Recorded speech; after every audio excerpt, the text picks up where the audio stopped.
храмах Владикавказской епархии проходят концерты Государственного камерного хора «Алания» под руководством народной артистки республики, заслуженной артистки России Агунды Кукойти. Они приурочены к празднованию 1000-летия крещения Алании. В программе произведения духовной музыки русских и остинских композиторов. Концерты уже состоялись в Вознесенском соборе Алагира и в храме святого великомученика и победоносца Георгия в Ордоне.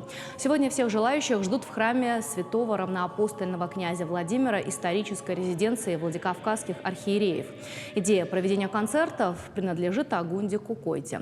Таким образом, она решила поздравить жителей республики со знаменательной датой. В свою очередь, епископ Владикавказский Аланский Герасим отметил 1000-летие крещения Алании, праздник, который должен взывать к исторической памяти остинского народа. Личная инициатива выдающихся деятелей искусства и участие прославленных коллективов Осетии Алании в программе празднования как раз и есть свидетельство подлинной народности этого события, его глубоких духовных и национальных корней.